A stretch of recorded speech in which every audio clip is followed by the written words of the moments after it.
मुंबईत पहाटेपासून मुसळधार पाऊस पडतोय आणि या पावसाचा परिणाम मुंबईतील रस्ते वाहतूक आणि रेल्वे वाहतुकीवरती होतोय। आता मी दादर रेल्वे स्थानकावरती आहे आणि दादर रेल्वे स्थानकाच्या बाहेर सुद्धा मोठ्या प्रमाणात पाणी साचलंय। तशाच पद्धतीचं प्लॅटफॉर्म क्रमांक 13च्या ट्रॅकवरती सुद्धा अशा पद्धतीनं पाणी साचलंय। त्यामुळे मुंबईतील लोकल सेवा ही उशिरा धावताना आपल्याला पाहायला मिळते।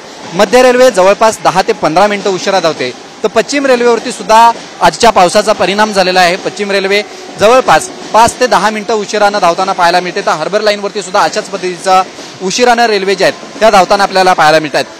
प्लॅटफॉर्म क्रमांक 13ची जर आपण दृश्य पाहायला गेलं तर आता या ट्रॅकवरती पाणी जे आहे हे साचू लागलेलं आहे। मुंबईतील जी सखल भागात रेल्वे स्थानकं आहेत या रेल्वे स्थानकांवरती अशा पद्धतीनं पाणी साचतं आणि तसाच परिणाम हा सकाळीपासून ज्या पद्धतीनं पाऊस पडतोय त्या पावसाचा परिणाम मुंबईतील रेल्वे वाहतुकीवरती झालेला आपल्याला पाहायला मिळतोय।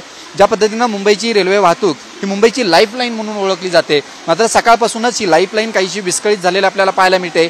मुंबईतील अनेक ठिकाणी अशा पद्धतीनं सखल भागात पाणी साचलेलं आहे। दादर रेल्वे स्थानकावरील प्लॅटफॉर्म क्रमांक 13चं जर आपण दृश्य पाहायला गेलं तर या ट्रॅकवरती पाणी साचायला तर सुरुवात झालेली आणि या सगळ्याचा परिणाम जो आहे हा ज्या लांब पल्ल्याच्या रेल्वे वाहतूक आहे किंवा लांब पल्ल्याच्या ज्या गाड्या आहेत यावरती होताना पाहायला मिळतोय। त्यामुळे मुंबईत ज्या पद्धतीनं मुसळधार पाऊस पडतोय या पावसाचा परिणाम आता रेल्वे वाहतुकीवरती सुद्धा होताना पाहायला मिळतो आणि रेल्वेच्या अनेक ट्रॅकवरती पाणी साचायला जे ही सुरुवात झालेली आहे। Video journalist चरणसह Vishal Patil, TV9 Marathi.